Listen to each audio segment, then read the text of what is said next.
everybody, it's Ray here. Welcome back to the New Dad Order Podcast. This is episode 15. Today's episode is all about something every dad out there deals with: work-life balance. If you've ever felt like you're working long hours, bringing stress home, or just struggling to find enough time for your family and yourself, trust me, you're not alone.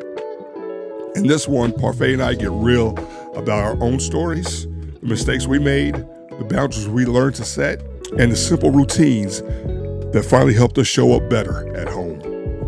So grab a coffee or your choice of beverage. Stick around. If you relate to this, do us a favor. Hit that like button. Drop your biggest work-life balance struggle or tip in the comments. And make sure you subscribe so you don't miss any of our real talk for dads. Hope you enjoy. All right, let's get into it. Let's go.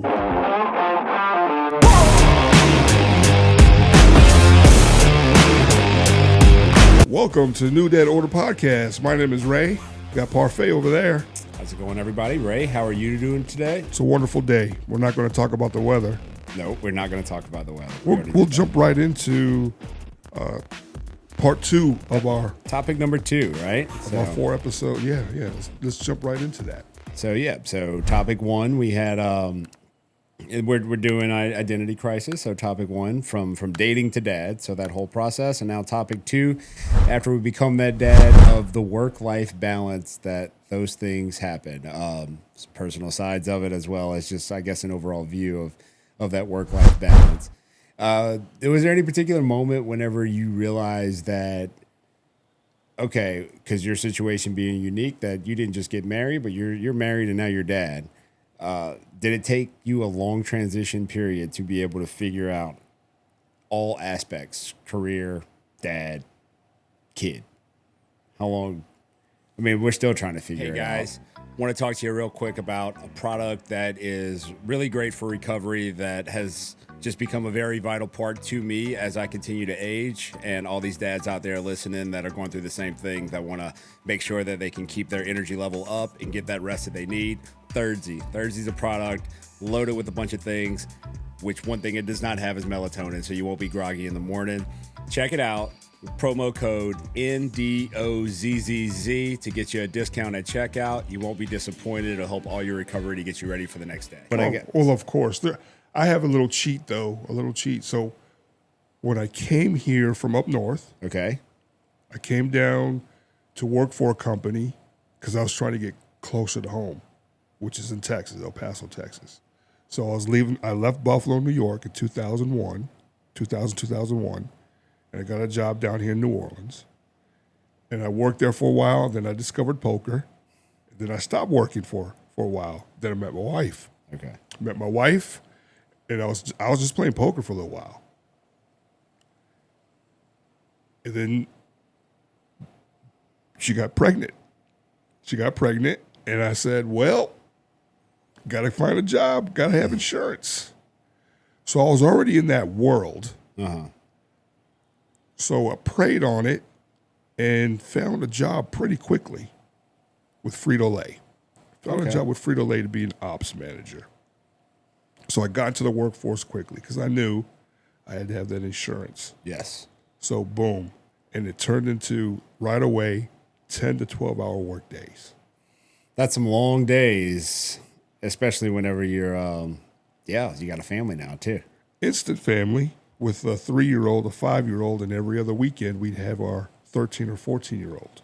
Okay, so we have one coming. So you go from Buffalo to here in South Louisiana, doing whatever Ray wanted to do, having some fun the first few years, and then first couple of years, yeah. And then, all right, back to the workforce. But 10, 12-hour days. I'm going to venture to say you weren't working 10 to 12-hour days prior to that either, though. Well, I mean, I guess.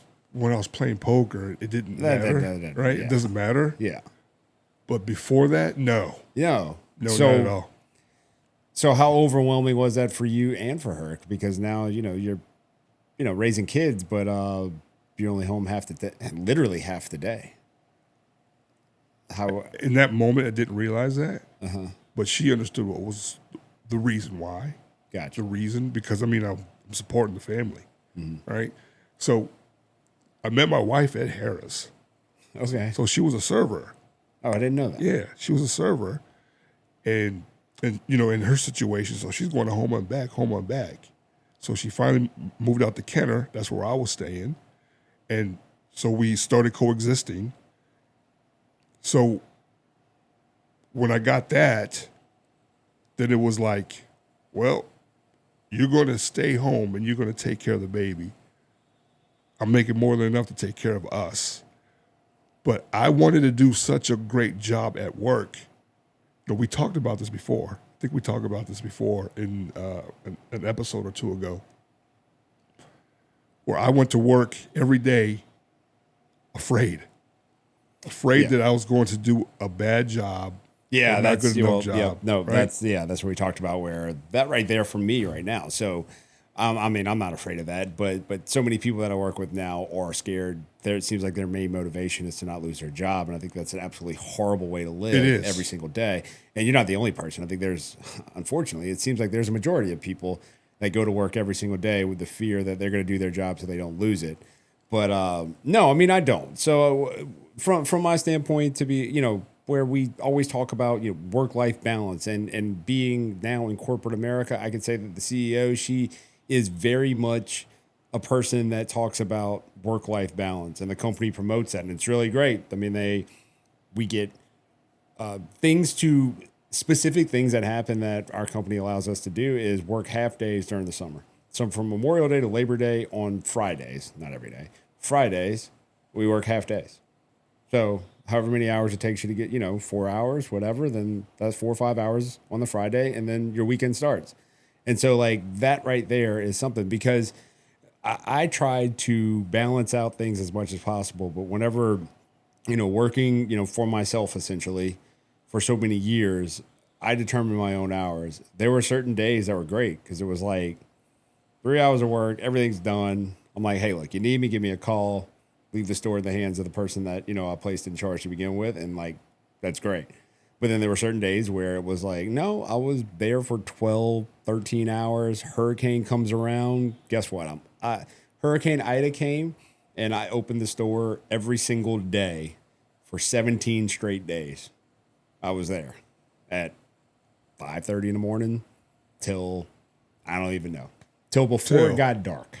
That was about it. Right before it got dark, to get on the road, to go back to where we were staying while we were evacuating our house was not livable at the time. Mm-hmm. But that whole, that's a down the road. That's a more recent thing. But the true transition in from dating to married to now being a husband, it wasn't a big deal when I worked those long hours because we didn't have a kid. And so I would work really long hours because she was in public accounting, and her being in public accounting, well, from January to April 15th, guess what? She worked really long hours and Saturdays because she had public accounting to do. And so it didn't matter. So our balance with each other was very easy because I would work later on during tax season than what I would whenever it wasn't during tax season because she was at work. And so that stuff was really easy. And then after we got married, she ended up changing jobs and she got out of public accounting. And then we lived our life and it was great. And we did everything we needed to do. And it really wasn't hard to manage. Our time was very easy to manage because it was just us. We got to be very selfish with our relationship and just worry about us. And, you never had that luxury of being in a selfish relationship. And I mean, selfish in such a positive way. We're like, we just have to worry about what we want to do.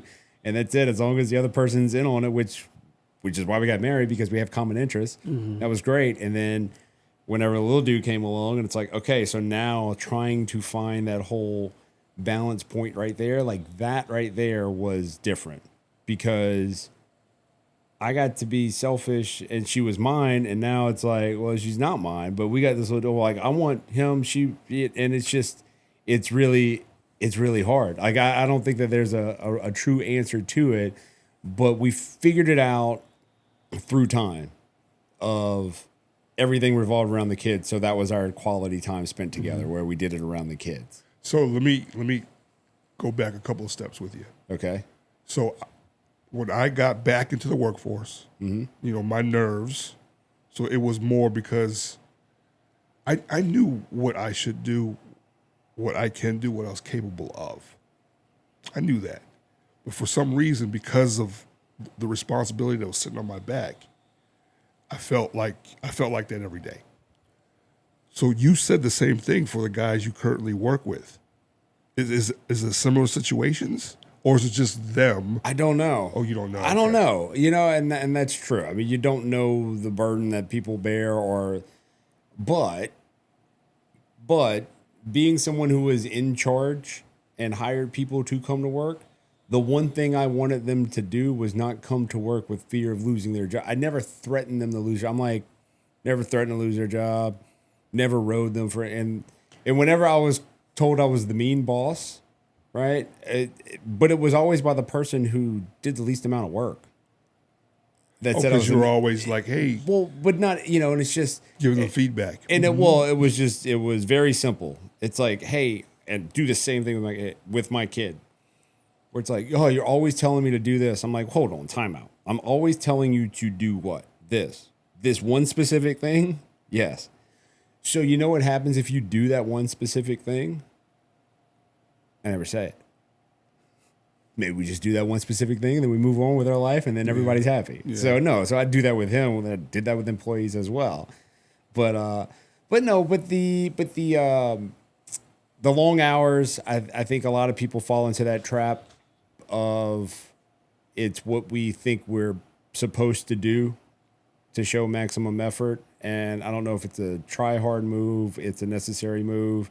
I don't know if there's a certain point where the extra work really pays off. Did you find that working those long hours made your quality of life better from a stress standpoint? No. It made you more stressed working longer hours. Yeah, of course. Yeah. So if you'd just worked less hours, well, so it's tough. Like for you understood your assignment. You understood what you were going to do in your business, and you knew how to lead those guys in your business, right? For me, it was, well, I'm with Frito-Lay now. They've sort of put me through a training course, so I get it, but my manager is now across the lake. That's where he's headquartered, over there in Lacombe. He's headed over there in Lacombe. So we're doing, me and my fellow ops manager, I'm in the mornings, he's in the evenings, we're doing our thing, but we cross paths all the time just because we didn't know enough. Right. So we had to develop that. So we had to do an inventory of the potato chips every week. And I had to be within $2, plus or minus $2. Accurate. Yeah, that seems like a high stress situation.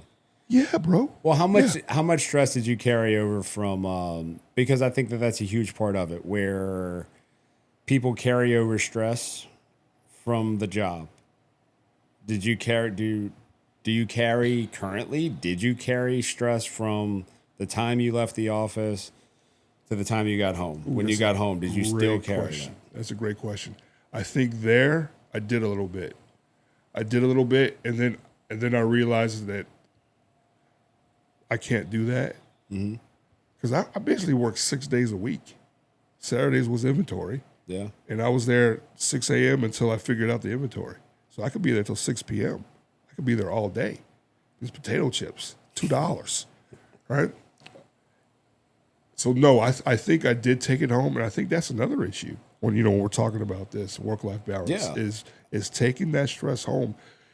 But the key is, when you do take it home, do you take it out on people? And I think I was because of my age at the time, because I was 34, 35 at the time, I think because of my age and all my other management jobs I've been involved with, I think I knew how to sort of cope with it a little bit, even though I worked a lot. I think I knew how to cope with it and not to reflexively get upset about something, even though you've seen me get upset about some but talking specifically about work, where it's a big deal, because I can tell you this: whenever Ray and I get together, we don't complain about our job, and I think that's a huge thing that I've witnessed a lot of the people who, made fun of Ray where talk about the weather because it's just, one of the lower forms of conversation. I think complaining about your job is also a very low form of conversation. I think so many people, it's the same way where when guys get together, like, oh man, the old lady, oh, she gonna wear it. And they want to complain about their wife. I'm like, dude, I don't complain about my wife. I have a great marriage. I'm not complaining about my wife. I don't get that. I don't want to get that. I don't complain about my job. I don't talk I don't like talking. When I get together with my friends, I don't like talking about work. I don't want to talk about their work, and I don't want to talk about my work. I want to talk about things that are fun to talk about. And the only thing about work that I talk about is what it is. Yeah, no. I'm not. But I'm talking about that's it. Yeah, I'm talking about the specific aspects that, man, if James shows up late one more time, I'm going to have to report him, and then this dude's going to lose his job, and then Karen in the kitchen always stealing everybody's food, that kind of thing, where no one cares about those extra details. And it's like, that's the type of stuff that I think people hinder themselves from having proper work-life balance. I think that is one of the biggest things of how do you leave work behind when you leave work? If you're not getting paid extra to stress about the stuff that you can't do whenever you get home. So you're not getting paid extra for it. So disconnect from it. That was another situation too. Now that you bring that up, is when I would go home, I'd still get phone calls. It is different. If you're getting phone calls about it, there are certain aspects of it. But until you're drawn into it because you have to, like, that's a responsibility. You stressing about it without the phone call, that's pointless. Agreed. Agreed. But I did just because I just didn't know until I figured out my leaders, or I should say my managers, until I figured those two guys out. And then we got another one. Well, that's a different story. But when I figured them out, then I reduced the hours. Then I gave inventory to my lead, like, twice a month. Yeah, and I'd be there the other.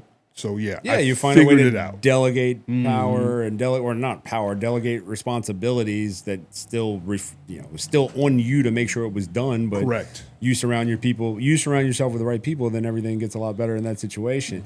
And that was a lot with it too, with the store where it was a retail store. Here with New Dad Order Podcast to talk to you about a new pre-workout, relatively new to the market, new to myself as well, but it's getting the job done.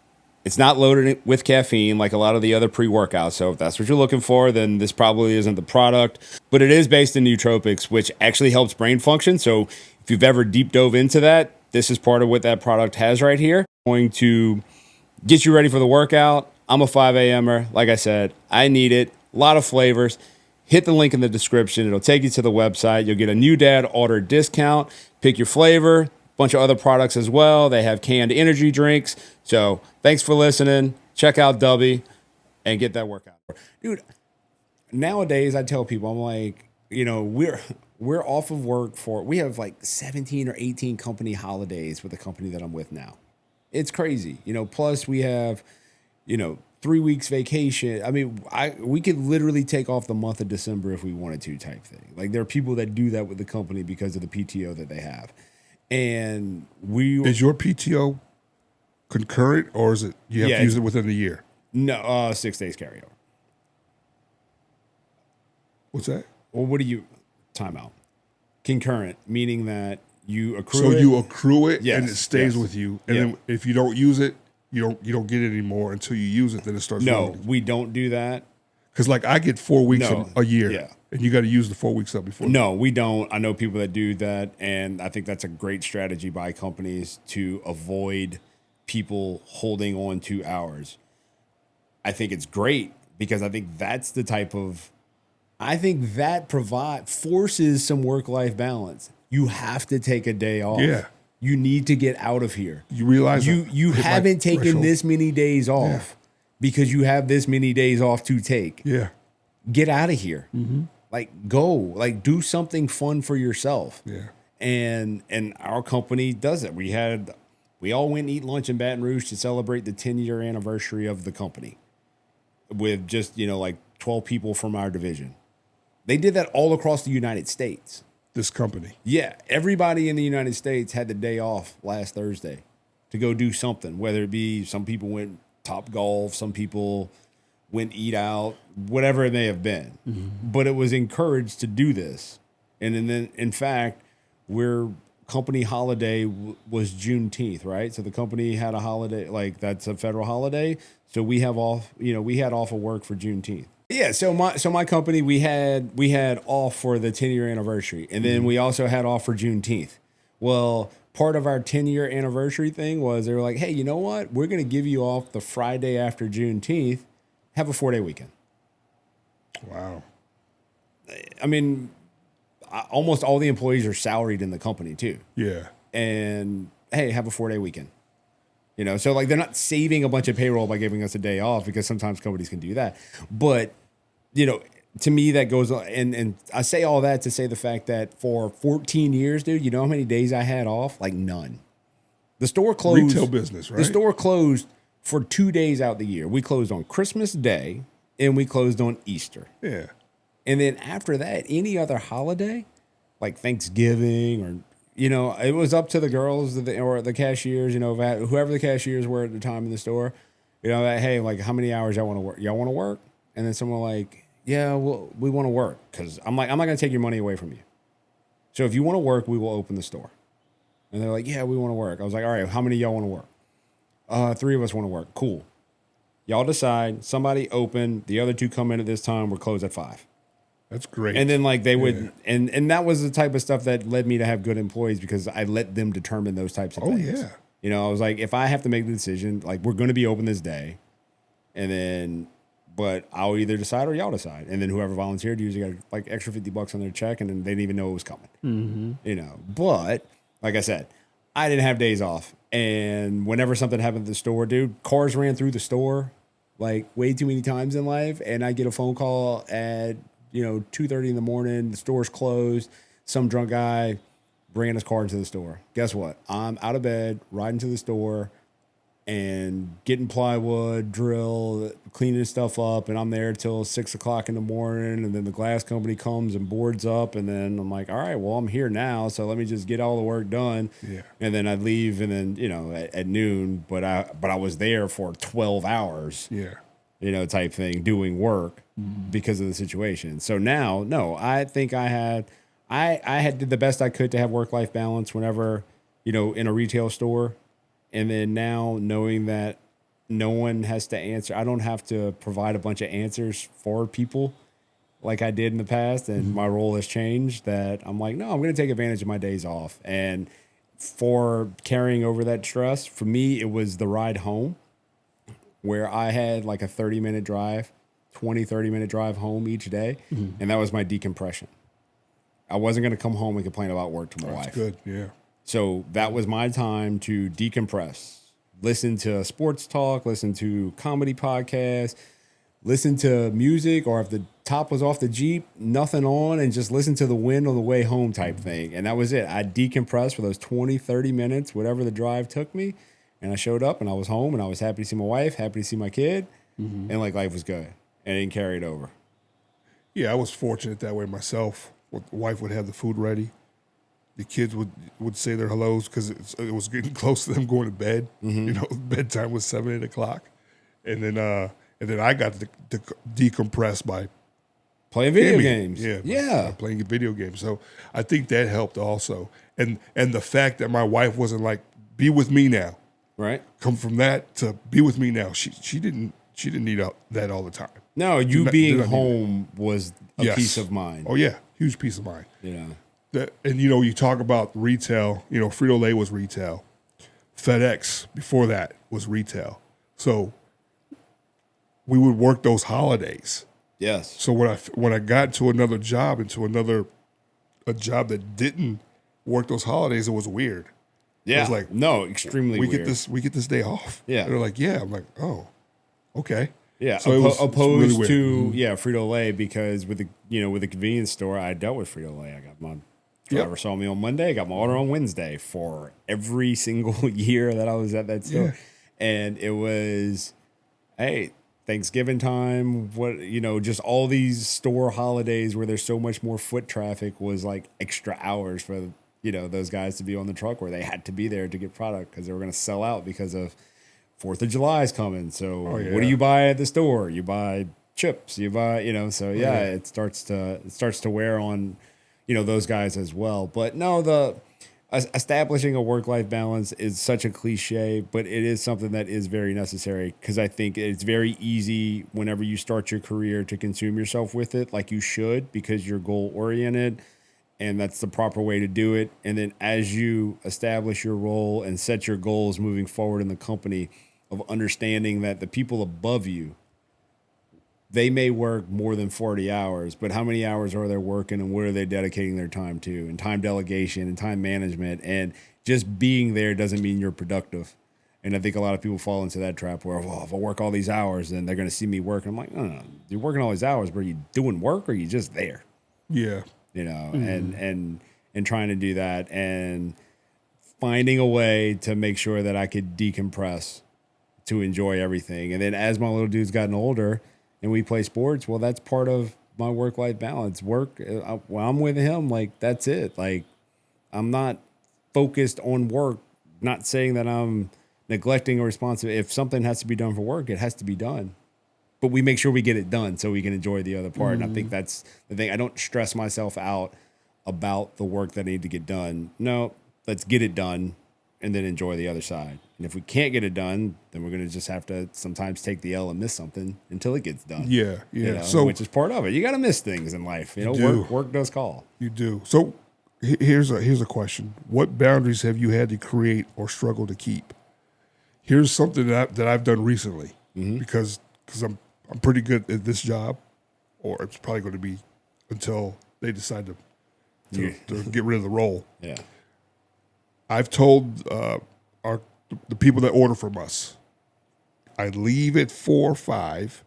If you need anything ordered, especially during the fall football season, you will not get a phone call from me from 6 to 9. So make sure you know what you need before that time period.